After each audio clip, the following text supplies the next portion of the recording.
إن الحمد لله نحمده ونستعينه ونستغفره ونعوذ بالله من شرور أنفسنا ومن سيئات أعمالنا من يهده الله فلا مضل له ومن يضلل فلا هادي له وأشهد أن لا إله إلا الله وحده لا شريك له وأشهد أن محمدا عبده ورسوله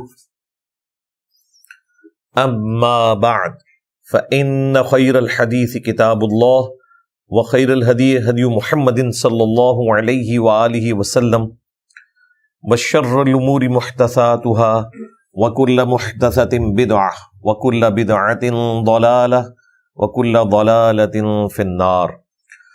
اعوذ بالله السميع العليم من الشيطان الرجيم من همزه ونفخه ونفثه. بسم اللہ الرحمن الرحیم. رب اشرح لي صدری ویسر لي امری واحلل عقدۃ من لسانی یفقهوا قولی. بسم اللہ الرحمن الرحیم.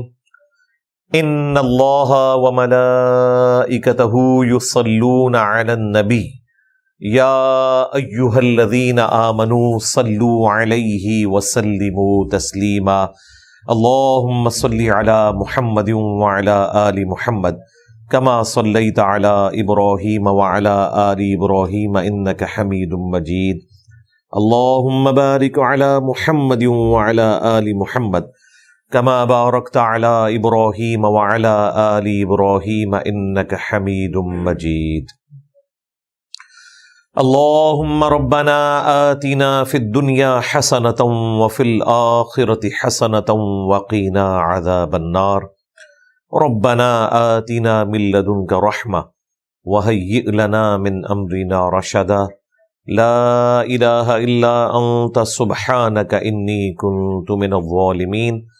حسبنا الله ونعم الوكيل. يا حي يا قيوم برحمتك أستغيث ولا حول ولا قوة الا باللہ العلی العظیم. آمین. الحمدللہ آج 6 اکتوبر 2024 کو سنڈے کے دن ہماری یہ قرآن کلاس نمبر 196 کی اسٹوڈیو ریکارڈنگ ہونے جا رہی ہے. آج انشاءاللہ تعالی سورہ بنی اسرائیل کی آیت نمبر 56 سے سٹارٹ لیں گے. آیت نمبر 56 اور 57 اسپیسیفکلی عقیدہ توحید کے اعتبار سے، اس میں بھی ایاک نعبد و ایاک نستعین اور وسیلہ اور توسل کے حوالے سے بھی بڑی امپورٹنٹ ہے. اس آیت مبارکہ کو میں نے جو ریسرچ پیپر ہے دعا صرف اللہ ہی سے، اس میں بھی ڈسکس کیا ہے. ان لوگوں کے رد پہ جو لوگ یہ کہتے ہیں کہ توحید سے متعلق آیات بتوں کے بارے میں ہے.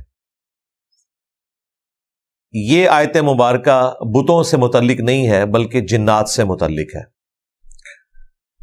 اعوذ باللہ السمیع العلیم من الشیطان الرجیم. بسم اللہ الرحمن الرحیم. قل ادعوا الذین زعمتم من دونہ. اے نبی ان سے فرماؤ کہ پکار کر دیکھو ان ہستیوں کو جن کے بارے میں تمہارا گمان ہے، تمہیں زوم ہے ان کے بارے میں اللہ کے سوا. فلا یملکون کشف الضر عنکم ولا تحویلا. نہ تو وہ اس بات کا اختیار رکھتے ہیں کہ تم سے تکلیف کو دور کر سکیں اور نہ اس تکلیف کو پھیر دینے کا اختیار رکھتے ہیں. وہ کہتے ہیں نا جو لوگ 11ویں دیتے ہیں نا تو وہ تکلیف پھر کے خواب میں چلی جاتی ہے. وہ کوکب نورانی صاحب بھی بتا رہے تھے، شیخ عبد القادر جیلانی کے ایک مرید کے بارے میں کہ 70 دفعہ ایک رات میں اس کو نائٹ فال ہوا. تو شیخ صاحب نے فرمایا یہ تیری قسمت میں 70 دفعہ بدکاری لکھی ہوئی تھی جو میری دعا کی برکت سے خواب میں کنورٹ ہو گئی. اب یہ پتہ نہیں کتنی لمبی رات ہے اور یہ 70 دفعہ حیران کن بات ہے. ساری کہانیاں بنائی ہوئی ہیں. وہ کہتے ہیں جو لوگ 11ویں دیتے ہیں ان کی تکلیف کو یا خواب کی طرف پھیر دیا جاتا ہے یا دشمنوں پہ ڈال دیا جاتا ہے. تو اللہ تعالیٰ فرما رہا ہے کہ وہ ہستیاں جن کے بارے میں تمہارا گمان ہے نا، اللہ کے سوا تم زوم رکھتے ہو، وہ نہ تو تمہاری تکلیف دور کر سکتی ہیں، نہ ہی اس تکلیف کو تم سے پھیر سکتی ہیں۔ اب یہاں تک اگر اس آیت کو پڑھا جائے تو مطلب دونوں طرف جا سکتا ہے کہ اس سے مراد وہ بت بھی ہیں جن کی لوگ عبادت کرتے تھے، اگرچہ بتوں کے پیچھے بھی عقیدہ بزرگوں والا ہی ہے۔ وہ سورہ نوح کی جو آیت مبارکہ میں 5 بتوں کا ذکر آیا، اس کانٹیکسٹ میں صحیح بخاری کے اندر موجود ہے۔ عبداللہ ابن عباس کہتے ہیں کہ یہ قوم نوح میں 5 نیک لوگ تھے جن کے نام کے اوپر لوگوں نے پہلے یادگاریں بنائی، پھر اس جگہ پہ پتھر رکھ دیے، پھر ان کے بت تراشے، الٹیمیٹلی ڈائریکٹ ان کی عبادت بھی شروع کر دی۔ بت کا کانسیپٹ بیسیکلی پیچھے بزرگوں کے ساتھ یا انبیاء کے ساتھ ہی جوڑتا ہے، اس میں ان اولیاء اللہ کا یا انبیاء اکرام کا قصور نہیں ہے، ان کے ماننے والوں کا ہے۔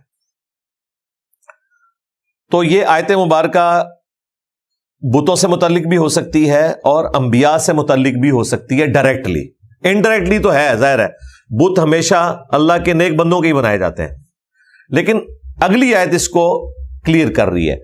اولئک الذین یدعون یبتغون الی ربہم الوسیلہ،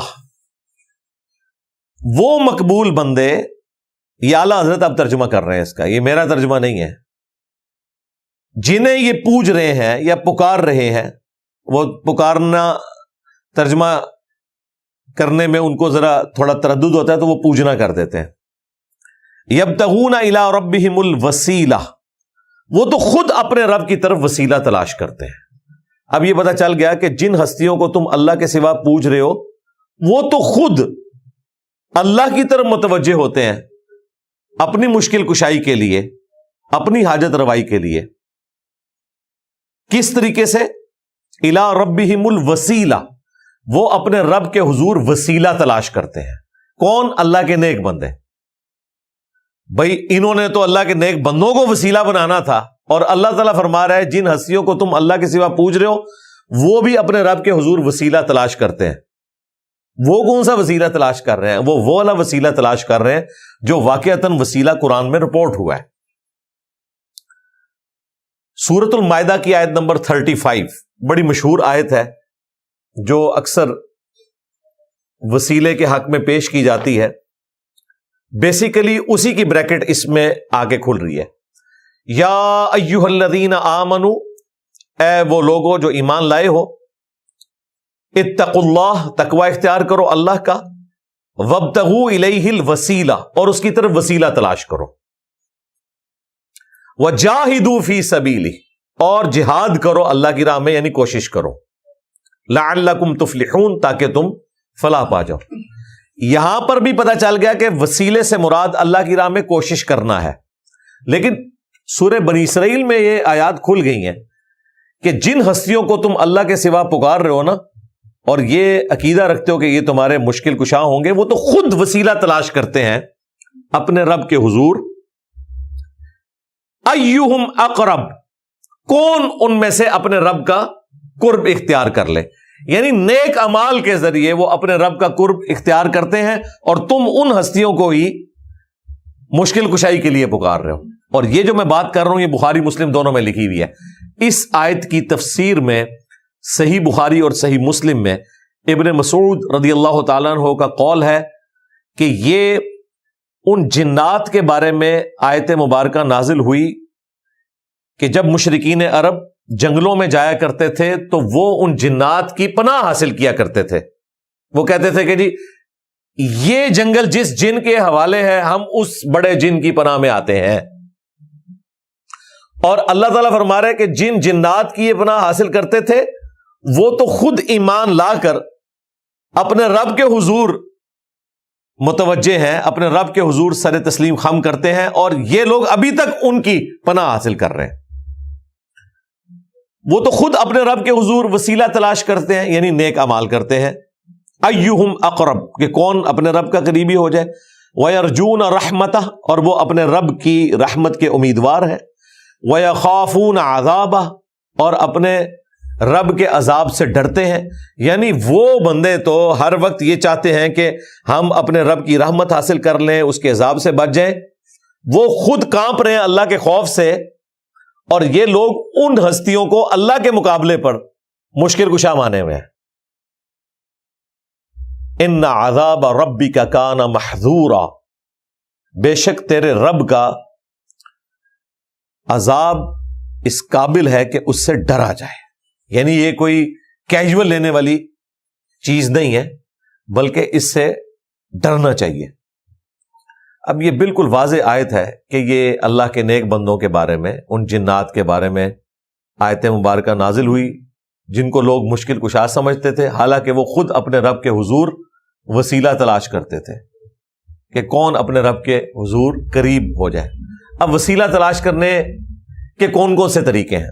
ایک تو سب سے مشہور طریقہ جو سورہ المائدہ میں بھی آیا کہ وَجَاهِدُوا فِي سَبِيلِهِ، اللہ کی راہ میں کوشش کرو، ہر وہ کوشش جو آپ کو اپنے رب کے قریب کرتے ہیں، فرائض کے اوپر پابندی، حرام سے بچنے کے لیے ایفرٹ پٹ کرنا، یہ وسیلہ ہے، ہر نیک عمل وسیلہ ہے۔ وَاسْتَعِينُوا بِالصَّبْرِ وَالصَّلَاةِ، نماز اور صبر کے ذریعے اللہ کی مدد چاہو، یہ ہے وسیلہ نمبر 1، نیک اعمال کے ذریعے اللہ کا قرب تلاش کرنا، اور اس کی جڑ وہ آیت ہے یا ایھا الذین آمنوا استعینوا بالصبر والصلاۃ ان اللہ مع الصابرین، اے اہل ایمان اللہ کی مدد طلب کرو صبر اور نماز کے ذریعے سے، بے شک اللہ تعالیٰ صبر کرنے والوں کے ساتھ ہے۔ بعض اتنے بیوقوف ہیں وہ کہتے ہیں اس سے غیر اللہ کی مدد ثابت ہوتی ہے۔ بھائی کوئی نہیں کہتا المدد یا نماز، المدد یا صبر، اور دیکھیں ساتھ ہی اسی آیت میں ہے ان اللہ مع الصابرین، بے شک اللہ صبر کرنے والوں کے ساتھ ہے۔ مراد یہ کہ اللہ کی مدد طلب کرو نیک اعمال کے ذریعے، اور وہ کون سے ہیں؟ نماز اور صبر، پورا دین ہی اس کے اندر آ گیا۔ صبر کے اندر ہر چیز آ گئی، رزق حلال کمانا بھی صبر ہے، کیونکہ حرام کمانا آسان ہے، حلال کمانا مشکل ہے، اس کے لیے آپ کو صبر سے گزرنا پڑتا ہے۔ گناہ کے کاموں میں اللہ نے لذت رکھی ہے، گناہ سے بچنے کے لیے آپ کو صبر کرنا پڑتا ہے۔ نیکی کا کام کرنے میں اللہ نے مشقت رکھی ہے، اس تکلیف سے گزرنے کے لیے آپ کو صبر کرنا پڑتا ہے، خواہ وہ روزہ ہو، خواہ وہ نماز ہو، خواہ وہ غسل ہو، خواہ وہ وضو ہو، کوئی بھی چیز ہو، تو پورے کا پورا دین صبر کے گرد ہی گھومتا ہے۔ اپنے جسم کے ہر عضو کو گناہ سے بچانا، یہ صبر کرنا ہے۔ صبر کہتے ہیں اپنے آپ کو روکنے، کسی چیز سے رک جانا، تو ظاہر ہے وہ صبر تو آپ کو کرنا پڑے گا۔ تو اللہ تعالی صبر کرنے والوں کے ساتھ ہے، یہ ایک وسیلہ ہو گیا پہلے نمبر کے اوپر۔ اسی کانٹیکسٹ میں وہ حدیث بھی ہے بخاری مسلم میں کہ اگلے زمانے میں 3 لوگ ایک غار میں پھنس گئے، ایک پتھر آ کے غار کے دہانے پر پھنس گیا، جس کی وجہ سے وہ غار کے اندر رہ گئے، بارش کی وجہ سے انہوں نے پناہ لی تھی۔ اب وہ اتنا وزنی تھا کہ وہ اس کو ہلا نہیں سکتے تھے، تو تینوں نے اللہ کے حضور اپنے نیک اعمال کا وسیلہ پیش کیا۔ پہلے ایک شخص نے پیش کیا، تھوڑا سا پتھر سرک گیا، غیبی مدد آئی، پھر دوسرے نے، پھر تیسرے نے، اور اتنا راستہ بن گیا کہ وہ نکل گئے وہاں سے۔ تو نیک اعمال کا وسیلہ اللہ کے حضور پیش کرنا، یہ وسیلہ نمبر 1 ہے۔ وسیلہ نمبر 2، اللہ تعالیٰ کے اسماء کا وسیلہ، وَلِلَّهِ الْأَسْمَاءُ الْحُسْنَى فَادْعُوهُ بِهَا، اللہ ہی کے لیے ہیں تمام اچھے نام، اس کے ناموں کے ذریعے اسے پکارو۔ تو جامعہ ترمذی میں حدیث ہے کہ اللہ کی حمد اور درود شریف کے ذریعے جو اللہ کی طرف متوجہ ہوتا ہے، اللہ تعالیٰ اسے محروم نہیں لوٹاتا۔ تو یہ جتنے بھی تعریفی کلمات ہیں اللہ کی شان میں، وہ تمام کے تمام اسماء اعظم، یہ بھی وسیلہ ہے۔ یا حی یا قیوم برحمتک استغیث حسبنا اللہ ونعم الوکیل، سورۃ الحشر کی آخری 3 آیات جن میں بھی اللہ تعالیٰ کی تعریف آئی ہے، یہ تمام کے تمام اللہ کے ناموں کے ذریعے جو آپ متوجہ ہوتے ہیں۔ اعوذ بکلمات اللہ التامات من شر ما خلق، تو یہ تمام کے تمام صحیح وسیلے ہیں اللہ کے ناموں کے ذریعے اس کی طرف متوجہ ہونا، یہ وسیلہ نمبر 2۔ وسیلہ نمبر 3، کسی نیک آدمی سے دعا کروانا جو دنیا میں موجود ہے۔ بخاری مسلم میں حدیث ہے، بارش کے لیے صحابہ کرام نبی علیہ السلام سے دعا کروایا کرتے تھے۔ پھر صحیح بخاری میں مشہور حدیث 1010 سیدنا عمر کے دور میں جب قحط پڑتا تو عباس ابن عبد المطلب کے وسیلے سے وہ دعا کروایا کرتے تھے، اللہم انا کننا نتوسل الیک بنبینا، اے اللہ پہلے پہل ہم بے شک تیرے نبی کے وسیلے سے تیری طرف متوجہ ہوتے تھے اور تو ہمیں سیراب کر دیا کرتا تھا، اب ہم تیرے نبی کے چچا کو لے کے آئے ہیں، ان کی دعا کی برکت سے بارش نازل فرما۔ تو وہ نبی علیہ السلام کے چچا سے دعا کروایا کرتے تھے، یہ وسیلہ شخصی ہے، یہ تیسرا وسیلہ ہے۔ چوتھا وسیلہ، نبی صلی اللہ علیہ وآلہ وسلم کے جو تبرکات ہیں، جو صحیح تبرکات ہیں، ان کے ذریعے اللہ کی طرف متوجہ ہونا۔ جس طرح صحیح مسلم کے اندر حدیث موجود ہے، نبی صلی اللہ علیہ وآلہ وسلم کا کالا جبہ تھا کسروانی طیالسی، اس کا دھوون سیدہ اسماء بنت ابی بکر لوگوں کو شفا کے لیے دیتی تھی اور لوگوں کو شفا ہو جاتی تھی۔ اور صحیح بخاری میں آیا، ہماری ماں سیدہ ام سلمہ سلام اللہ علیہا، ان کے پاس ایک چاندی کی ڈبیا میں نبی علیہ السلام کے چند بال تھے، جو وہ اپنے محلے میں سے اگر کوئی بیمار ہو جاتا یا کسی کو نظر لگ جاتی، وہ پانی کا برتن بھیجتا، وہ اس میں گھول دیتی، انہیں شفا ہو جاتی۔ تو یہ نبی علیہ السلام کے مبارک جو تبرکات ہیں، ان سے اللہ کا قرب تلاش کرنا، اللہ کی رحمت تلاش کرنا، یہ وہ چوتھا وسیلہ ہے۔ پانچواں وسیلہ، جنت میں ایک مقام ہے جس کا نام مقام وسیلہ ہے، سب سے اعلیٰ مقام جنت کا۔ بخاری مسلم میں حدیث ہے، وہ اس کائنات میں ایک ہی شخص کو ملے گا اور میں اللہ سے امید کرتا ہوں کہ وہ شخص میں ہوں گا، جو شخص اذان کا جواب دے اور اس کے بعد مجھ پر درود شریف پڑھے اور پھر مقام وسیلہ کی دعا مانگے میرے حق میں، تو میری شفاعت اس کے حق میں قیامت کے دن انشاءاللہ تعالی حلال ہو جائے گی۔ تو یہ نبی علیہ السلام نے ایک وظیفہ سکھایا شفاعت رسول صلی اللہ علیہ وآلہ وسلم حاصل کرنے کا۔ یہ 5 وسیلے ہیں جی۔ آیت وسیلہ جب آئی تھی سورہ المائدہ کی 35 نمبر، اس کانٹیکسٹ میں نے کافی تفصیل سے گفتگو کی تھی، ایک تفصیلی ویڈیو ہے وسیلے کے نام پر دھوکہ۔ بعض لوگ وسیلے کو بنیاد بنا کر استانت والا عقیدہ رکھنا شروع کر دیتے ہیں، وہ بھی ایک بہت بڑا ظلم ہے کہ وسیلے کو بنیاد بنا کے آپ استانت ثابت کرنا شروع کرتے ہیں۔ استانت بالکل ڈیفرنٹ چیز ہے، وسیلہ اور توسل اختیار کرنا بالکل ڈیفرنٹ چیز ہے۔ تو یہ 2 بالکل الگ چیزیں ہیں، اس لیے میں نے کئی مواقع کے اوپر اس کے اوپر تفصیلاً گفتگو کی ہے، آج محل نہیں کہ میں اس تفصیل میں جاؤں۔ اب اگلی آیت کی طرف آ جائے، وَإِن مِّن قَرْيَةٍ إِلَّا نَحْنُ مُهْلِكُوهَا قَبْلَ يَوْمِ الْقِيَامَةِ، اللہ تعالیٰ فرما رہا ہے کوئی بھی ایسی بستی نہیں مگر یہ کہ ہم اسے ہلاک کر دیں گے قیامت سے پہلے، او معذبوها عذابا شدیدا، یا اسے سخت عذاب دیں گے، کان ذالک فی الکتاب مسطورا، اور یہ اللہ تعالیٰ کی کتاب تقدیر میں بات لکھی ہوئی ہے، یعنی کوئی بھی بستی نہیں بچے گی مگر وہ ہلاک ہو جائے گی، اگر کوئی بچ بھی گئی تو قیامت والے دن تو اس نے ہلاک ہو ہی جانا ہے۔ اسپیسیفکلی تو انبیاء کرام کو اللہ تعالیٰ نے مختلف بستیوں کی طرف مبعوث کیا، اور اہل ایمان کو تو اللہ تعالیٰ اپنے پیغمبروں کے ساتھ نجات دے دیتا تھا، اور جو مخالفین ہوتے تھے ان کو اللہ تعالیٰ تباہ و برباد کر دیتا تھا۔ اس اعتبار سے ہر بستی ہی تباہ ہوئی ہے کسی نہ کسی فارم میں، لیکن اگر کوئی بچ بھی گیا، قیامت تو پوری زمین کے اوپر وارد ہونی ہے، قیامت والے دن تو بہرحال ہر بستی نے ہلاک ہو جانا ہے۔ تو اللہ تعالیٰ ہمارا قیامت سے پہلے پہلے ہم یا عذاب دیں گے یا اسے تباہ و برباد کر دیں گے، یہ اللہ تعالیٰ کی تقدیر میں فیصلہ ہے۔ اب ایک اور یونیورسل ٹروتھ آ رہا ہے کہ اللہ تعالیٰ منہ مانگے معجزات کیوں نہیں دکھاتا. وَمَا مَنَعْنَا أَن نُرْسِلَ بِالْآيَاتِ إِلَّا، اور ہمیں منع نہیں کیا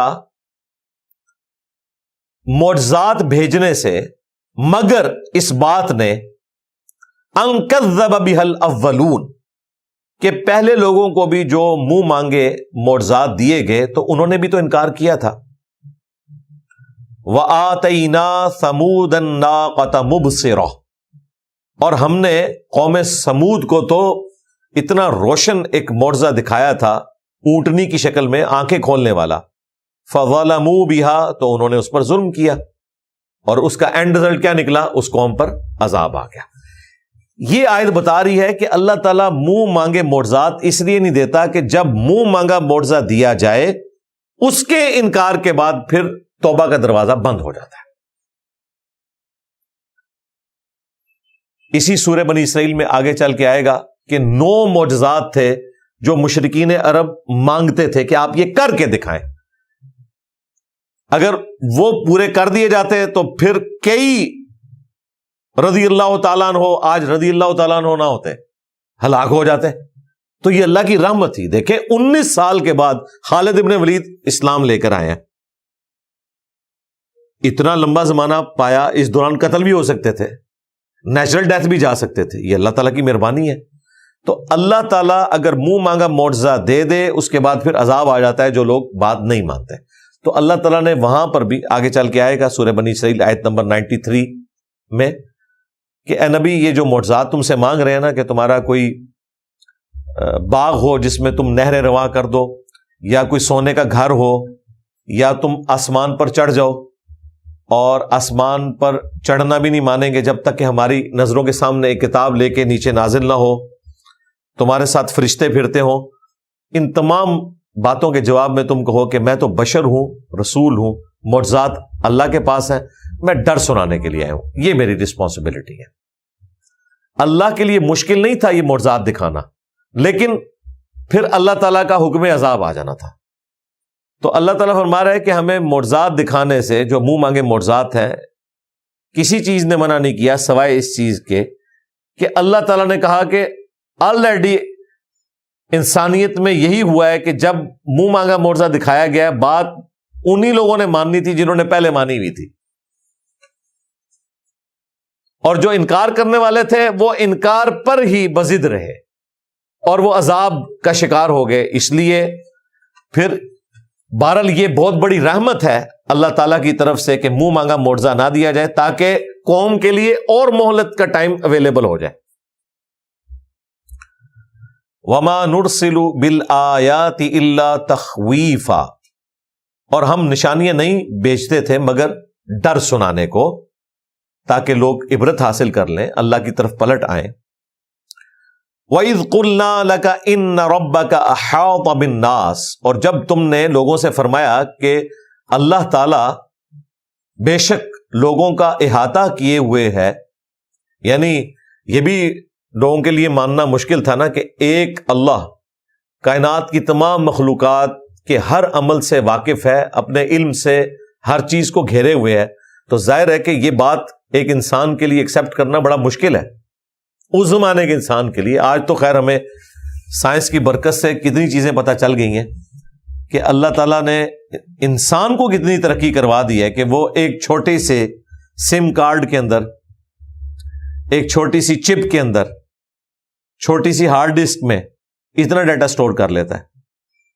اس زمانے میں تو ان کے لیے فتنہ بنا ہوا تھا کہ اللہ تعالیٰ نے تمام انسانوں کا احاطہ کیے ہوئے ہے. وَمَا جَعَلْنَا الرُّؤْيَا الَّتِي أَرَيْنَاكَ إِلَّا فِتْنَةً لِلنَّاسِ، اور ہم نے جو آپ صلی اللہ علیہ وآلہ وسلم کو منظر دکھایا وہ تو فتنہ بن گیا، لوگوں کے لیے آزمائش بن گیا. وہ منظر کون سا تھا؟ ویسے رؤیا کا ورڈ عموماً خواب کے لیے بولا جاتا ہے، لیکن ظاہری آنکھوں سے بھی جو منظر دیکھا جاتا ہے اس کے لیے بھی رؤیا کا لفظ بولا جاتا ہے. یہاں پہ واقعہ معراج کی طرف اشارہ ہے. اسی کی وجہ سے غامدی صاحب کا یہ موقف ہے کہ جی یہ جو معراج ہے وہ خواب میں کروائی گئی. حالانکہ یہ جو آیت نمبر 60 ہے سورہ بنی اسرائیل کی، اس کے کانٹیکسٹ میں صحیح بخاری میں عبداللہ ابن عباس کا قول موجود ہے کہ یہاں پر جو رؤیا نبی علیہ السلام کو دکھائی گئی وہ سر کی آنکھوں سے دکھائی گئی تھی، یعنی یہ دل کی آنکھوں سے نہیں، سر کی آنکھوں سے. لہذا حدیث نے ویریفائی کر دیا، قرآن سے تو کلیئر نہیں ہے کہ یہ خواب کا منظر ہے یا بیداری کا، دونوں طرف بات جا سکتی ہے.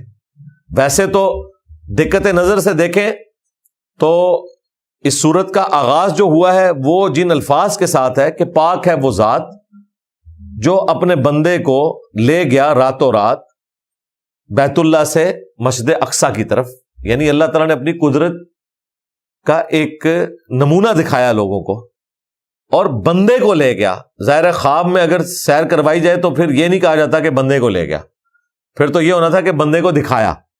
تو ان دونوں آیات کو جوڑے تو ابن عباس کا قول بالکل فٹ ان بیٹھتا ہے مسلمانوں کے اجماعی عقیدے کے اعتبار سے کہ نبی علیہ السلام کو واقعہ معراج بیداری میں کروایا گیا.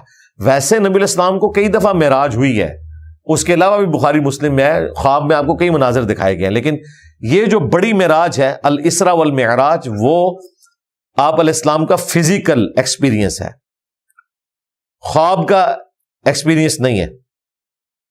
تو اللہ تعالیٰ ہمارا اس واقعے کو ہم نے فتنہ بنا دیا. ظاہر فتنہ تو بن گیا نا. لوگوں نے کہا کہ آلموسٹ 1 مہینے یا 40 دن کی مسافت ہے مکے سے لے کر شام تک کا سفر، تو یہ کیسے ہو گیا کہ ایک رات میں ایک شخص گیا اور واپس آ گیا؟ تو آزمائش تو بن گئی، اور اسی آزمائش کے اوپر پورا اترے سیدنا ابوبکر صدیق رضی اللہ تعالیٰ عنہ، جو المستدرک للحاکم میں آیا ہے اور دلائل النبوہ امام بیہقی کی کتاب کے اندر، کہ جب لوگوں نے ان سے کہا کہ اس طرح اگر کوئی دعویٰ کرے، انہوں نے کہا کس نے دعویٰ کیا؟ تو بتایا گیا رسول اللہ نے. تو انہوں نے کہا میں تو اس سے بڑی بات مانتا ہوں کہ ان کے پاس اللہ کا فرشتہ آتا ہے، اگر انہوں نے یہ بات کی ہے تو میں تصدیق کرتا ہوں. اور سیدہ عائشہ کے الفاظ ہیں کہ اسی موقع پر آپ کا لقب صدیق مشہور ہو گیا، یعنی تصدیق کرنے والا. اور اس میں یہ بھی الفاظ ہیں کہ کئی لوگ واقعہ معراج کی وجہ سے مرتد بھی ہو گئے جنہوں نے انکار کیا ہے. اور یہ جو قرآن میں ہے نا، یہ فتنہ بن گیا ہے. یہ فتنہ صرف کافروں کے لیے نہیں تھا، مسلمانوں کے لیے بھی بنا. کئی لوگ مرتد بھی ہو گئے نبی علیہ السلام کا انکار کر کے. وَالشَّجَرَةَ الْمَلْعُونَةَ فِي الْقُرْآنِ، اور وہ پیڑ جس کے اوپر لعنت کی گئی ہے قرآن کے اندر. یہ پیڑ کون سا؟ جو جہنمیوں کا کھانا ہوگا. ان الشجرۃ الزقوم طعام الاثیم، جو سورہ الدخان میں آئے گا کہ زقوم کا درخت جو ہے وہ گناہگاروں کی خوراک ہوگا. یہ بھی ایک فتنہ بن گیا کافروں کے لیے. وہ کیسے بن گیا؟ وہ یہ سمجھ رہے تھے جس طرح دنیا میں درخت اگر آگ ان کو دکھائی جائے تو درخت تو جل جاتا ہے، تو یہ کون سا درخت ہے جو جہنم کی آگ میں ہوگا؟ جہنم کی آگ میں درخت کیسے ایگزسٹ کر سکتا ہے؟ وہ اس فزیکل ورلڈ کے اعتبار سے اسے دیکھ رہے تھے. حالانکہ وہ تو اسپیشل درخت ہے، وہ اللہ نے اگایا ہی ایسا ہے، وہ آگ میں ہی اگے گا اور اس کے کڑوے پتے جہنمیوں کی خوراک ہوگی. اگرچہ ان کا دل نہیں کرے گا کھانے کو، لیکن وہ مجبوراً کھائیں گے. اور اس کڑواہٹ کی وجہ سے قرآن میں آتا ہے ان کو پھر پیاس لگے گی، پانی ان کو نہیں ملے گا. پھر جو جہنمی ہیں ان کے زخموں کا جو پیپ ہے اور خون وہ انہیں پینے کو دیا جائے گا. دل نہیں کرے گا، پئیں گے مجبوراً اپنی پیاس مٹانے کو. اللہم اجرنا من النار، آمین. اچھا، یہ جب ساری آیات ہم سنتے ہیں ہم سمجھتے ہیں کہ کسی اور کی بات ہو رہی ہے، ہماری تو ہو ہی نہیں رہی ہے، ہماری تو جنت میں سیٹ پکی ہے. ہاں، اگر آپ کے دماغ میں یہ بات بیٹھ گئی ہے تو بھائی کبھی بھی آخرت کی اصلاح نہیں ہو سکتی آپ کی.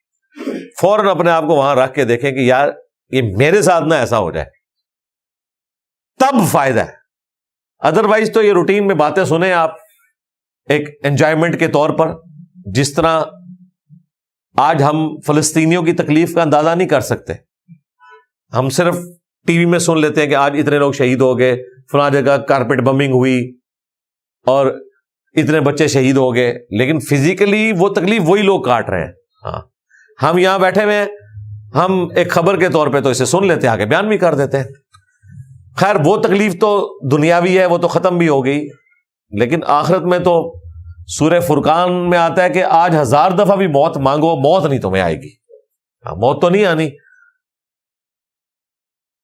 جہنمی تمنا کریں گے کاش موت آئے اور جان چھوٹ جائے، لیکن ایسا نہیں ہوگا. تو اللہ تعالیٰ فرما رہا ہے کہ یہ جو درخت ہے زقوم کا، یہ بھی آزمائش بن گیا ان کے لیے. وَنُخَوِّفُهُمْ، اور ہم انہیں ڈراتے ہیں. فَمَا يَزِيدُهُمْ إِلَّا طُغْيَانًا كَبِيرًا، تو یہ ڈرانے کے بعد رزلٹ یہی نکلتا ہے کہ اضافہ نہیں ہوتا مگر ان کی سرکشی میں. اب اندازہ کریں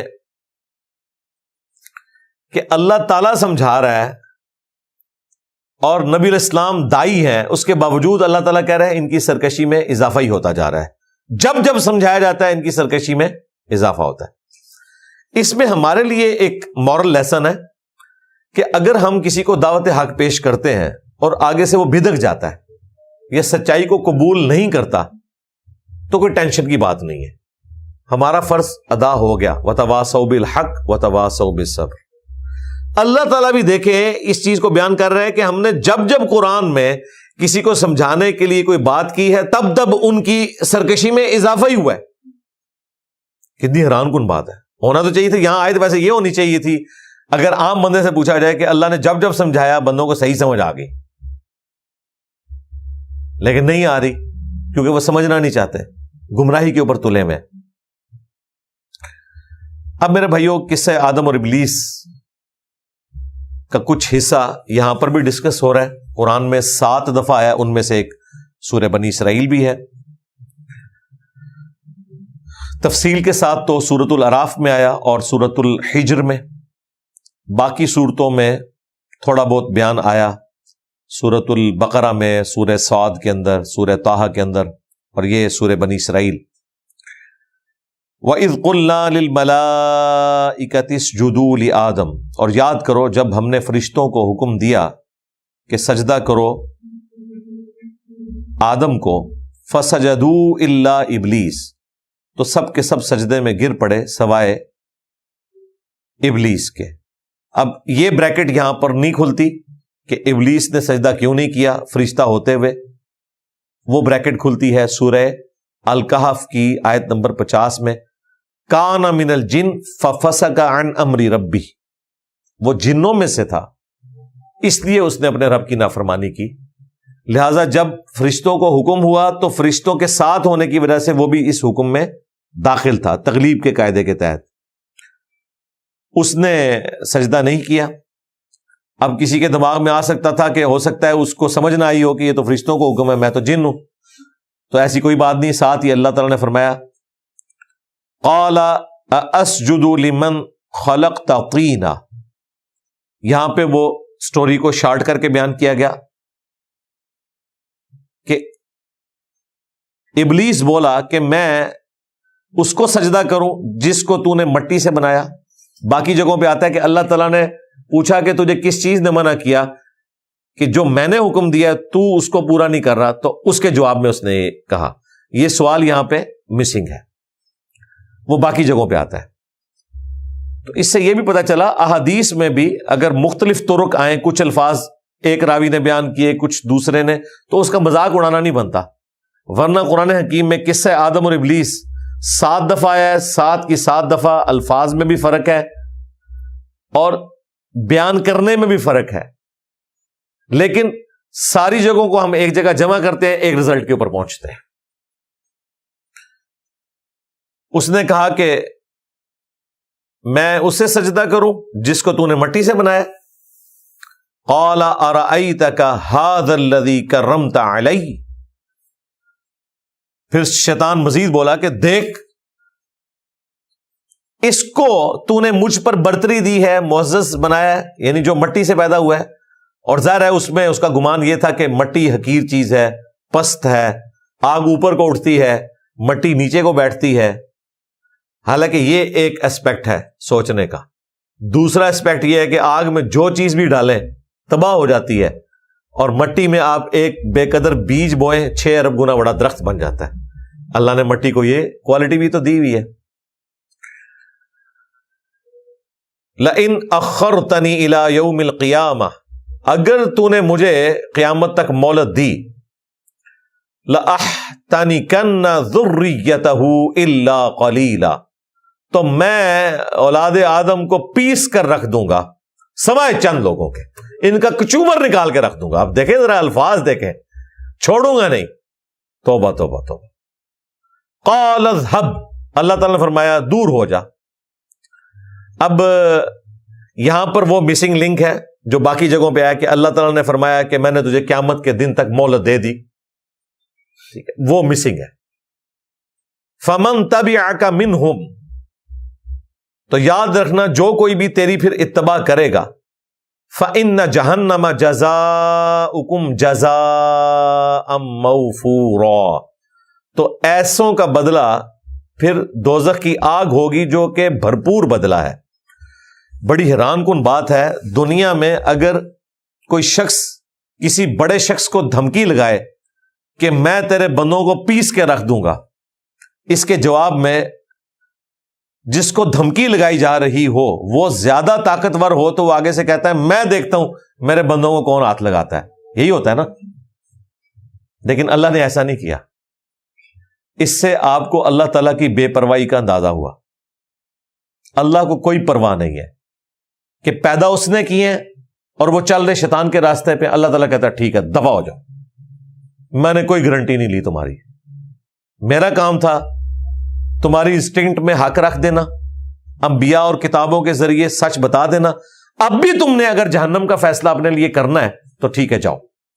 وَلَقَدْ ذَرَأْنَا لِجَهَنَّمَ كَثِيرًا مِنَ الْجِنِّ وَالْإِنسِ، اور بے شک لوگوں کی اکثریت جنوں اور انسانوں میں سے پیدا ہی اس لیے ہوئے ہیں کہ وہ جہنم میں جائیں، وَلِعَوْذُ بِاللَّهِ تعالی، اور وہ اللہ تعالیٰ نے جان بوجھ کے نہیں کیا۔ اللہ تعالیٰ نے فرمایا کہ ہم نے انہیں عقل دی تھی، یہ سوچتے نہیں، انہیں آنکھیں دی تھی یہ دیکھتے نہیں، انہیں کان دیے تھے یہ سنتے نہیں، یعنی عبرت حاصل نہیں کرتے۔ اولئک کالانعام بل ہم اضل، یہ چوپایوں کی مانند ہے بلکہ اس سے بھی کہے گزرے ہیں، وہ ایک الگ چیز۔ اللہ تعالیٰ کسی پہ ظلم کرنے والا نہیں ہے، اللہ تعالیٰ نے حق واضح کر دیا۔ اب یہاں پہ بھی دیکھیں اللہ تعالیٰ فرما رہا ہے کہ جو کوئی بھی تیری پیروی کرے گا نا، اس کا پھر بدلہ یہی ہے کہ وہ پھر جہنم میں جائے گا اور بھرپور سزا ہے اس کے لیے۔ اب اس کے ساتھ اللہ تعالیٰ نے پھر کھلی چھٹی دے دی ہے شیطان کو۔ یہ بڑے حیران کن الفاظ ہے، وَاسْتَفْزِزْ مَنِ اسْتَطَعْتَ مِنْهُمْ بِصَوْتِكَ، اللہ تعالیٰ فرماتا ہے کہ جو تجھ سے ہو سکتا ہے نا پوری طاقت لگا، آواز کے ذریعے انہیں ورغلا۔ وَأَجْلِبْ عَلَيْهِمْ بِخَيْلِكَ وَرَجِلِكَ، اور ان پر لا چڑھا اپنے سوار بھی اور پیادے بھی، یعنی ایک محاورتاً بات ہو رہی ہے نا، جیسے جنگ ہوتی ہے نا اس میں کچھ سوار ہوتے ہیں کچھ پیادے ہوتے ہیں۔ اللہ تعالیٰ کہہ رہا ہے سارے اپنے شتونگڑے، تیرے سارے چیلے چانٹے، تیری اولاد، ظاہر ہے وہ تو صحیح مسلم میں حدیث ہے کہ ہر انسان کے ساتھ ایک فرشتہ اور ایک شیطان جن اٹیچ ہے، ہر انسان کے ساتھ۔ فرشتہ اسے اچھائی کی طرف بلاتا ہے اور شیطان برائی کی طرف، یہ اللہ نے بیلنس کیا ہوا ہے۔ صحابہ نے پوچھا یا رسول اللہ آپ کے ساتھ بھی؟ فرمایا میرے ساتھ بھی تھا، لیکن اللہ نے مجھے اس پہ قدرت دی، مطیع کر دیا، اللہ تعالیٰ نے اس کو میرے ساتھ جو شیطان اٹیچ تھا وہ مجھے نیکی کی طرف بلاتا ہے۔ بس یہ گارنٹی پیغمبروں کے سوا کسی اور کے لیے نہیں ہے، یہ بہت بڑی بات ہے۔ تو ان پر لا چڑھا اپنے پیادے بھی اور سوار بھی، وَشَارِكْهُمْ فِي الْأَمْوَالِ وَالْأَوْلَادِ، اور شریک ہو جا، ان کا ساتھی بن جا، ان کے مالوں میں بھی اور اولاد میں بھی۔ وَعِدْهُمْ، اور انہیں خوب وعدے دے۔ وعدے کیا دے رہا ہے؟ جو کچھ بھی ہے تیرے محبوب کی امت سے ہے، انشاءاللہ بخشش ہو ہی جانی ہے۔ جھوٹے وعدے دے ان کو، طول عمل، لمبی امیدیں، وہ ابھی تو بہت زندگی پڑی ہے، انشاءاللہ ایک نہ ایک دن میں نے نیکی کے راستے پہ آنا ہے۔ ایک تو ہر مسلمان کے دماغ میں یہ بھی ہے میں نے زندگی میں مسجد ضرور بنانی ہے، یہ ہر بندے دماغ ہے، نمازی نہیں مسجد بنانی ہے، وہ مسجدہ پہلے ہی بہت نے نمازی بناؤ۔ وما یعدہم الشیطان الا غرورا، اور شیطان تو ان سے وعدہ نہیں کرتا مگر فریب والا، دھوکے والا، غرر والا۔ یعنی اللہ تعالیٰ ہمارے شیطان جو اس قسم کی تمہیں امیدیں بھی دلاتا ہے نا، یہ سب دھوکے کے اوپر مبنی ہے۔ ان کا اینڈ رزلٹ یہ ہے کہ تمہیں تباہ و برباد کرے گا، ہونا کچھ بھی نہیں ہے، ایفرٹ پٹ کرو گے تو اللہ کی جنت کماؤ گے، ادروائز تباہ و برباد ہو جاؤ گے۔ ان عبادی لیس لک علیہم سلطان، بے شک میرے بندوں پر تیرا کوئی زور نہیں ہوگا۔ وکفا بربک وکیلا، اور تیرا رب کافی ہے کام بنانے کو، اللہ تعالیٰ سے بہتر کون وکیل ہے؟ حسبنا اللہ ونعم الوکیل۔ اب یہ بڑی امپورٹنٹ بات ہے، یہاں پہ اللہ تعالیٰ نے فرمایا کہ میرے بندوں پر تیرا زور کوئی نہیں ہوگا۔ اب یہاں بندوں سے مراد انبیاء کرام کا ذکر نہیں ہے، صرف یہ جنرل ذکر ہے۔ باقی جگہوں پہ آیا نا کہ جو میرے مخلص بندے ہیں، سورۃ الحجر میں، سورۃ الاعراف میں، کہ جو میرے چنے ہوئے بندے ہیں ان پہ تیرا زور نہیں چلے گا، اور وہ ہیں انبیاء۔ باقیوں کو تو اللہ نے نہیں چنا، انبیاء کو چنا ہے، باقی تو ایفرٹ پٹ کریں گے۔ لیکن یہاں یہ بات نہیں آئی کہ میرے چنے ہوئے بندوں کے اوپر تیرا زور نہیں ہوگا، یہاں آیا کہ میرے جو بندے ہیں ان پہ تیرا زور کوئی نہیں ہوگا۔ مراد کیا؟ جو سورہ ابراہیم کی آیت نمبر 22 میں بڑی تفصیل سے بولا تھا، شیطان سے آخری ملاقات، اس میں جب قیامت والے دن شیطان انسان اکٹھے ہوں گے تو وہاں پر شیطان بھی ایک تقریر کرے گا، واز کرے گا، اور کہے گا کہ دیکھو دنیا میں اللہ نے جو وعدہ کیا تھا وہ پورا کر دیا، اور میں نے جو وعدہ کیا تھا آج میں اپنا وعدہ توڑتا ہوں، نہ تم میرے کچھ کام آ سکتے ہو نہ میں تمہارے کچھ کام آ سکتا ہوں، اور دیکھو دنیا میں نے صرف برائی کی طرف تمہیں بلایا تھا، میرا تمہارے پہ کوئی زور نہیں تھا، لہذا آج اپنی جان کو ملامت کرو، مجھے ملامت نہ کرو۔ یعنی شیطان جو قیامت کے دن کہے گا، اللہ تعالیٰ نے دنیا میں بتا دیا کہ میرا تم پہ کوئی زور نہیں تھا، صرف میں دعوت دیتا تھا۔ یہاں پہ بھی آ رہا ہے کہ میرے بندوں پر تیرا زور کوئی نہیں، یعنی زور سے مراد یہ ہے کہ اگر کوئی شخص مسجد میں جانا چاہتا ہے تو شیطان زبردستی اسے بازو سے پکڑ کے باہر نہیں نکال سکتا، اور نہ فرشتہ بازو سے پکڑ کے اسے مسجد میں لے کے جا سکتا ہے۔ یہ اللہ تبارک و تعالیٰ نے انسان کو اختیار دیا ہے، انا ہدیناہ السبیل اما شاکرا و اما کفورا، ہم نے ہدایت کا راستہ واضح کر دیا ہے، چاہو تو شکر گزاری کی روش اختیار کرو، خواہ نہ شکری کی۔ تو سورہ ابراہیم کی آیت نمبر 22 اس پہ تفصیلی میں نے گفتگو کی تھی، الگ سے کلپ بھی اپلوڈ ہے، شیطان سے آخری ملاقات، یہاں پہ بھی اس بات کا ذکر ہے۔ لیکن یہ جو آیا کہ میرے بندوں پہ زور نہیں ہوگا، اس زور سے مراد فزیکل زور نہیں ہوگا، تھوڑا بہت زور ہے، اور وہ زور نہیں ہے، وہ ہماری آزمائش کے لیے اسے اختیار دیا گیا ہے کہ ہمیں برائی کی طرف بلائے، اور وہ اللہ نے بیلنس کر دیا ہے، اچھائی کی طرف بلانے والا فرشتہ بھی اٹیچ، بلکہ دنیا میں زیادہ تر اچھائی کی طرف ہی لوگ بلا رہے ہوتے ہیں۔ ہمارا اپنا ضمیر بھی، ہماری انسٹنکٹ میں ہے، جھوٹ بولتے ہوئے ہمیں فیل ہوتا ہے، اندر سے آواز آتی ہے کہ غلط کر رہے ہو، کسی کو دھوکہ دیتے ہوئے، کسی کا مال ہڑپ کرتے ہوئے، کسی کے حقوق سلب کرتے ہوئے اندر سے آواز آتی ہے کہ غلط ہو رہا ہے۔ کوئی شخص یہ نہیں کہہ سکتا کہ مجھے کبھی محسوس نہیں ہوا، لہذا پازیٹیو سگنل زیادہ آتے ہیں، نیگیٹو تو بہت کم ہے، لیکن انسان نیگیٹو سگنلز کے پیچھے چلتا ہے۔ یہاں پہ جو کیٹاگوریکل ڈینائل ہے نا کہ میرے بندوں پر زور نہیں ہوگا، اس زور سے مراد فزیکل زور ہے کہ شیطان زبردستی بازو سے پکڑ کے برائی کے راستے پہ کسی کو نہیں چلا سکتا، اور نہ نیکی کے راستے پہ چلنے سے کسی کو زبردستی روک سکتا ہے۔ رہا وہ زور کہ وہ برائی کی طرف بلاتا ہے، وہ سورہ ابراہیم کی آیت نمبر 22 میں آیا کہ میں نے تو صرف تجھے دعوت دی تھی، تو نے میری دعوت قبول کر لی. دعوت تو وقت کا پیغمبر بھی دے رہا تھا، یا وقت کے پیغمبر کے ماننے والے آن دا بہاف آف پروفٹ بھی دعوت دے رہے تھے، تو نے قبول نہیں کی. اس اعتبار سے اسے وہ اللہ تعالیٰ نے ایک اختیار دیا کہ وہ صرف دعوت دے سکتا ہے. اور اس کے پیچھے حکمت کیا تھی وہ اللہ تعالیٰ نے بیان فرمائی ہے. یہاں پہ میں وہ کراس ریفرنس کے طور پہ آپ کو بڑی حیران کن بات بتا دوں، اور میں جب بھی یہ آیت پڑھتا ہوں یقین کریں پریشان ہو جاتا ہوں کہ ایک ہم اسلام کے دعوے دار ہیں، اللہ کے ماننے والے ہیں، پیغمبروں کے ماننے والے ہیں، اللہ سے وعدہ کرتے ہیں اور وعدہ خلافی کرتے ہیں، اور ایک شیطان ہے جس نے اللہ تعالیٰ سے نیگیٹو وعدہ کیا تھا اور اس نے اپنا وعدہ پورا کر دیا. اور اس بات کا ذکر اللہ تعالیٰ نے کس درد کے ساتھ کیا ہے، یہ کانپ جاتا ہوں میں جب بھی آیات پڑھتا ہوں. سورہ سبا سورت نمبر 34 آیت نمبر 20 اور 21.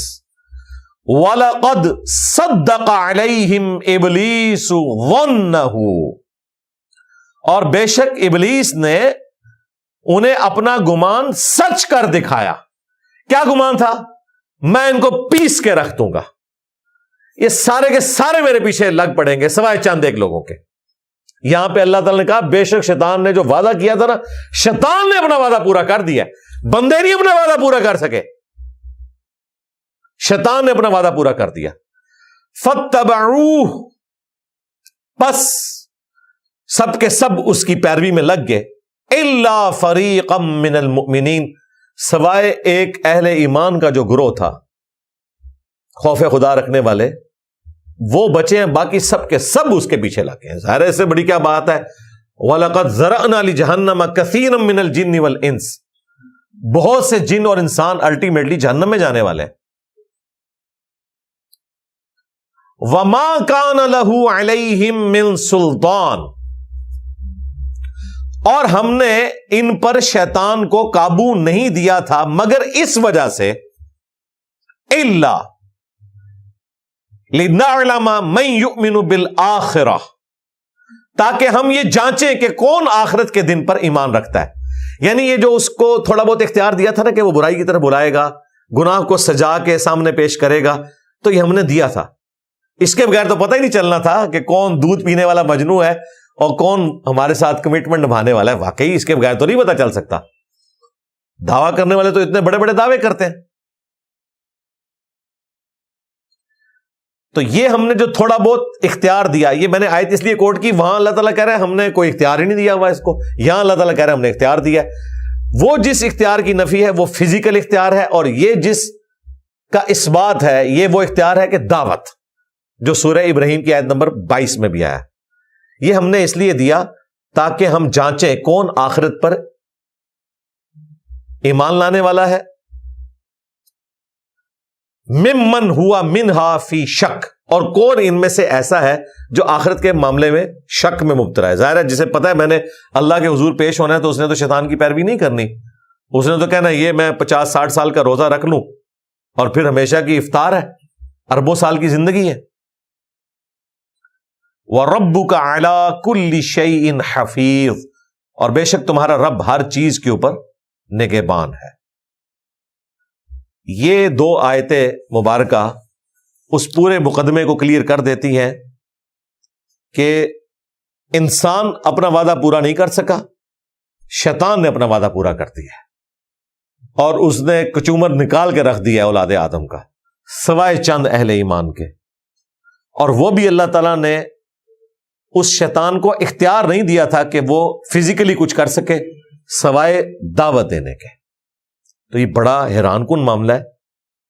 لوگ کہتے ہیں نہیں سپر پاور امریکہ ہے، میں کہتا ہوں نہیں، سپر پاور اگر دیکھنی ہے تو ابلیس ہے، اس سے بڑی کوئی سپر پاور نہیں ہے. اللہ تعالیٰ نے جو اس کو اختیار دیا ہوا ہے، ہر برائی کے پیچھے سپر پاور یہی ہے، اور واقعی اس نے کر دکھایا جو اس نے کرنا تھا، اور اس نے اپنا گمان سچ کر دکھایا کہ میں اکثریت کو بہکا دوں گا اور تو انہیں ناشکر ہی پائے گا. یہ بھی آیا تھا تو اللہ تعالیٰ نے کیا فرمایا تھا کہ مجھے بھی اپنی عزت کی قسم ہے کہ میں ضرور بھر دوں گا جہنم کو تجھ سے اور ہر اس شخص سے، خواہ وہ جنوں میں سے ہوا یا انسانوں میں سے، جو تیری پیروی کرے گا۔ میں نے بھی پھر کوئی گارنٹی نہیں اٹھائی ہوئی ہے۔ کاش اللہ تعالیٰ ہماری گارنٹی لے لیتا، پھر تو امتحان ہی ختم ہو جاتا، پھر جنت بھی نہیں ملنی تھی۔ اللہ تعالیٰ نے گارنٹی نہیں لی۔ ہاں، ایک اللہ تعالیٰ نے انسان کے ساتھ اتنی بڑی چیز اٹیچ کر دی ہے کہ اسے سوچنے سمجھنے کی صلاحیت دی ہے، اس کی انسٹنکٹ میں اچھائی کی محبت اور گناہ سے نفرت ڈال دی ہے، اور انبیاء کرام کی تعلیمات کے ذریعے سچ کا سچ ہونا اور برائی کا برائی ہونا، گناہ کا گناہ ہونا بتا دیا ہے۔ جو سورۃ النساء میں آیا کہ ہم نے یہ پیغمبر اس لیے بھیجے تاکہ قیامت کے دن کوئی شخص اللہ تعالیٰ کے مقابلے پر کوئی دلیل، کوئی حجت نہ بنا سکے انبیاء کے آ جانے کے بعد۔ تو اللہ تعالیٰ نے وہ جو اپنا پلان تھا نا، اس کو بڑے صحیح طریقے سے پورے ایس او پی کو رکھا ہوا ہے، ہر چیز اپنی جگہ پہ فٹ ہے، کوئی قیامت والے دن اللہ تعالیٰ کو گلہ شکوہ نہیں کر سکتا۔ اور سب سے بڑھ کر یہ کہ یہ جو آخرت میں ہونا ہے اس کی فلم دنیا میں ہی چلا دی ہے کہ یہ ہو جائے گا۔ کتنی حیران کن بات ہے، یعنی اگر کسی شخص کو دنیا میں ایک ویڈیو فلم دکھائی جائے، اسے آپ منع کریں کہ فلاں طرف تم نے نہیں جانا ورنہ تمہارا ایکسیڈنٹ ہو جائے گا، اور وہ کہے کہ نہیں، ہو ہی نہیں سکتا، میرے جیسا تو ہمارے ڈرائیور ہی کوئی نہیں ہے، لیکن اسے دکھائی جائے اس کی ویڈیو کہ یہ دیکھو، یہ تم جب جاؤ گے نا تو یہ دیکھو، یہ رانگ سائڈ سے ایک ٹریلا تیار ہے تمہیں شہادت کے درجے پہ فائز کرنے کے لیے۔ یہ اگر مستقبل پہلے دکھا دیا جائے، آنے والا وقت سی سی ٹی وی میں، اور وہ کچومر اور قیمہ نکلتا ہوا، بندہ اپنا، کسی کا نہیں، اپنا نکلتا ہوا دیکھے، میں کہتا ہوں جو پوری زندگی اس طرف نہیں جائے گا بلکہ ادھر سے نکلے گا ہی نہیں وہ۔ اور اللہ تعالیٰ نے آخرت کی پوری فلم چلا دی ہے، یہ ہوگا، شیطان یہ بات کرے گا، پھر تمہارے ساتھ یہ ہو جائے گا، پھر تم یہ بھی گلا شکوہ کرو گے، کاش اللہ تعالیٰ دنیا میں دوبارہ بھیج دے، میں پھر اچھے اعمال کروں گا، میں اس قسم کی زندگی نہیں گزاروں گا، ٹھیک ہے، اور پتہ نہیں اے اللہ ہمارے بزرگوں کو دگنا عذاب دے، ان کی وجہ سے ہم گمراہ ہوئے، ٹھیک ہے۔ اللہ تعالیٰ کہے گا تمہارے لیے بھی دگنا ہے، ان کے لیے بھی دگنا ہے، کیونکہ تم نے بھی اپنے آنے والوں کو گمراہ کیا۔ یعنی کوئی بہانہ چلنا نہیں ہے، ہر طرح سے ہاتھ پاؤں انسان مارے گا، یہ کہہ کے کہ مجھے دنیا میں دوبارہ واپس بھیج دے، یہ بھی کہہ کے کہ یا اللہ میرے بزرگوں کو دگنا عذاب دے دے، اور یہ بھی کہہ کے اے اللہ میری بیوی، میرے بچے، میرے ماں باپ اور میرے پاس جو کچھ ہے یہ مجھ سے لے لے، مجھے چھوڑ دے۔ اور یہ بھی کہہ کے کہ اللہ تعالیٰ فرماتا ہے کہ اگر انسان کے پاس یہ پوری زمین سونے کی ہو اور اس کے مثل اور ہو جائے تو وہ فدیے میں دینے کو تیار ہو جائے گا اپنی جان چھڑانے کے لیے۔ لیکن یہ ساری باتیں اللہ تعالیٰ نے سمجھانے کے لیے بیان کی ہیں، اور اینڈ پہ کہا کہ ہونا کچھ نہیں ہے۔ مجھے بتائیں اور کس طریقے سے آپ کو سمجھایا جائے؟ کوئی لگی لپٹی بات نہیں ہے۔ وہ ہمارے استاد ڈاکٹر سرار صاحب اس کے لیے ایک ورڈ بولتے تھے کہ بالکل اریاں فلسفہ ہے، بالکل ننگا فلسفہ ہے، یعنی کوئی پردہ نہیں ہے، بالکل جو چیز ہونے والی تھی نا وہ بتا دی گئی ہے تاکہ کوئی شخص قیامت والے دن کوئی گلا شکوہ نہ کر سکے۔ لہٰذا یہ اللہ تعالیٰ کی بہت بڑی مہربانی ہے۔ واللہ انبیاء کرام علیہ السلام نہ بھی ہوتے، یہ کتابیں نہ بھی ہوتی، تب بھی ہم اللہ کے حضور اکاؤنٹیبل تھے، لیکن اب تو نور علی نور ہے، کوئی شخص یہ کہہ ہی نہیں سکتا کہ مجھے تو پتہ ہی نہیں چلا۔ اور یہ بھی دیکھیں اللہ تعالیٰ نے اپنے ذمہ کرم کے اوپر لیا ہوا ہے کہ موت سے پہلے پہلے ہر بندے کو اللہ تعالیٰ حق بات دکھاتا ضرور ہے۔ کوئی شخص یہ کہہ نہیں سکتا کہ میری زندگی میں ایسا کوئی لمحہ نہیں آیا کہ مجھے اس طرف توجہ نہ آئی ہو کہ میں نے مر کے اللہ کے حضور پیش ہونا ہے۔ یہ جتنے لوگ آج کل نیو مسلمز ہیں، میجورٹی ان کی وہ ہے جو کہتے ہیں ہم پرپز آف لائف کو تلاش کر رہے تھے کہ زندگی میں آنے کا مقصد کیا ہے۔ پھر گھروں میں جوان ڈیتھس ٹورڈز ایٹرنیٹی ایک چینل ہے، انگلش میں بھی ہے اردو میں بھی، وہ دیکھنے والا ہے، لائف سٹوریز ہیں نیو مسلمز کی۔ ترکیے والوں نے ایک یہ فورم بنایا ہے، پوری دنیا سے جو مسلمان ہوئے ہیں ایتھیزم کو چھوڑ کر، کرسچینٹی کو، جوڈائزم کو چھوڑ کر، ان کے انٹرویوز ہیں۔ تو وہ دیکھیں میجورٹی آپ کو یہی بتاتے ہیں کہ ان کے ساتھ کوئی حادثہ پیش آیا، کسی کا جوان بھائی فوت ہو گیا، کسی کی ماں مر گئی، کسی کا باپ مر گیا۔ اچھا، پھر انہوں نے جو دنیا میں عیاشیاں ہیں، کلب میں چلے گئے، کتنے دن جائیں گے؟ کتنے دن آپ عیاشی کر لیں گے. الٹیمیٹلی ہر چیز سے انسان اکتا جاتا ہے. یہ اللہ تعالیٰ نے انسان کی نیچر رکھی ہوئی ہے. انہوں نے تو سب کچھ کر کے دیکھ لیا نا. ٹھیک ہے, ہم کہتے ہیں جی جو اللہ تعالیٰ نے حلال کی چیزیں رکھی ہوئی ہیں نا, اور ان میں لذت رکھی ہوئی ہے, وہ کھانے کی شکل میں ہو, وہ کسی اور فارم میں ہو, اس سے بھی انسان اکتا جاتا ہے. جنت میں یہ اکتاہٹ نہیں ہوگی, وہ اللہ تعالیٰ نے اس کو ختم کر دیا ہے. جنت میں انسان کسی چیز سے نہیں اکتائے گا. لیکن دنیا میں اللہ نے یہ جان بوجھ کے رکھا ہے تاکہ انسان کو بتایا جائے کہ بس اتنی لائف ہوتی ہے چیزوں کی, اور وہ تو اس کا ایکسٹریم دیکھ چکے ہیں. اس کے بعد وہ کہتے ہیں یار زندگی کیا ہے, یہی ہے کھانا پینا مر جانا. تو پھر پرپز آف لائف کو جب تلاش کرتے ہیں, خدا کے تعارف تک پہنچتے ہیں, آہستہ آہستہ اللہ تعالیٰ انہیں اسلام کی طرف گائیڈ کر دیتا ہے. اور پھر دیکھیں ان کو داڑھی کے لیے ترغیب نہیں دلانی پڑتی, ان کی عورتوں کو حجاب کے فضائل نہیں سنانے پڑتے. جو مسلمان ہوتا ہے سیدھا 24 کیرٹ سونا بن کے سامنے آ جاتا ہے. کتنی حیران کن بات ہے, ادھر مسلمان کو بوڑھے ہوتے تک اس کو زور لگانا پڑتا ہے تو وہ نماز شروع کرتا ہے صحیح طریقے سے, داڑھی کی طرف آتا ہے, حرام خوریاں چھوڑتا ہے. ادھر پہلے دن ہی وہ ڈیسائیڈ کر لیتے ہیں کہ بھائی اب خدا کو مانا ہے, اب خدا کی مرضی چلے گی, ہماری مرضی نہیں چلے گی. اور اسی کا نام ہے مسلم ہونا, to submit your will to Allah, اپنی رضا اپنے رب کے حوالے کرنا. اس کو کہا گیا مسلم, سر تسلیم خم کرنا. اور وہ واقعی مسلم ہو رہے ہیں. مسلم کا جو معنی ہے نا, اس کی پریکٹیکل مثال وہ لوگ ہیں. یہاں تو صرف گفتار کے غازی ہیں. اللہم من احییتہ منا فاحیہ علی الاسلام ومن توفیتہ منا فتوفہ علی الایمان. اللہ تعالیٰ سے دعا ہے جو حق بات میں نے کہی اللہ تعالیٰ ہمارے دلوں میں راسخ فرمائے. اگر جس بات میں میرے منہ سے کوئی غلط بات نکل گئی تو اللہ تعالیٰ ہمارے دلوں سے اسے دھو ڈالے, ہمیں معاف بھی فرما دے, ہمیں کتاب و سنت کی تعلیمات پر عمل کر کے دوسرے بھائیوں تک پہنچانے کی توفیق عطا فرمائے. سبحانک اللہم و بحمدک اشہد ان لا الہ الا انت استغفرک و اتوب الیک وما علینا الا البلاغ المبین. جزاکم اللہ خیرا.